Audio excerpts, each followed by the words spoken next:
नमस्कार, DT news मराठीच्या या गुड मॉर्निंग बुलेटिन मध्ये आपल्या सगळ्यांचं पुन्हा एकदा मनपूर्वक स्वागत आहे. मी आहे विलास आडे. भारतीय सैन्य दलातील हे सुपर कमांडो आहेत रामराव वामन राठोड. लोहा तालुक्यातील रुपला तांडा 15 उंबराचं गाव.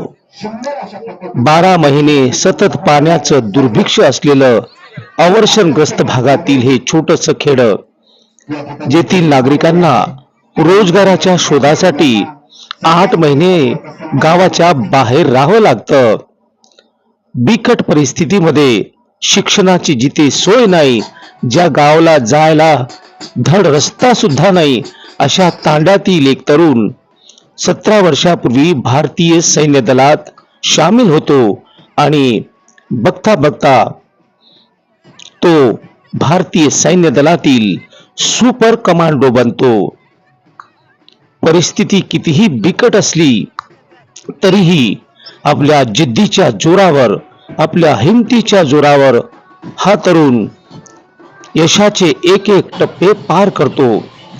17 वर्षापूर्वी त्यांनी भारतीय सैन्य दलामधून देशसेवेची सुरुवात केली. पाकिस्तानच्या सीमावर्ती भागामध्येही त्यांनी काही काळ वास्तव्य केलं आणि अनेक वेळा पाकिस्तानी आतंकवाद्यासोबत 2-2 हात करून ते त्यांना पुरून उरले. भारतीय सैन्य दलातील ते विशेष असे NSG कमांडो होते. 17 वर्षाच्या सलग देश सेवेनंतर 31 मार्च रोजी रामराव राठोड हे सेवानिवृत्त झाले आणि सेवानिवृत्तीचा हा सोहळा आपण बघत आहात. सेवापूर्तीचा हा सोहळा आपण बघत आहात. नांदेड जिल्ह्यामधल्या लोहा तालुक्यातील माळाकोळ येथील मंदिरामध्ये बंजारा समाजाच्या संस्कृतीप्रमाणे, बंजारा समाजाच्या चालीरीतीप्रमाणे गीत गाऊन, समूह नृत्य करून रामराव राठोड यांची सपत्नीक मिरवणूक काढण्यात आली आणि त्यानंतर त्यांच्या मूळ गावी म्हणजे रुपला तांडा येथे भव्य असा सत्कार करण्यात आला. या सेवापूर्ती सोहळ्याला पंचक्रोशीतील अनेक गावातील नागरिक जातीने उपस्थित होते. रामराव राठोड बरोबरच त्यांचे चुलत भाऊ सुनील राठोड हेही भारतीय सैन्य दलामध्ये जवान आहेत. म्हणजे देश सेवेची परंपरा राठोड कुटुंबियांनी सुरू केली आहे. Bureau report, DT news Marathi.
हे आहे DTV न्यूज नेटवर्क आणि आपण बघत आहात DT न्यूज मराठी.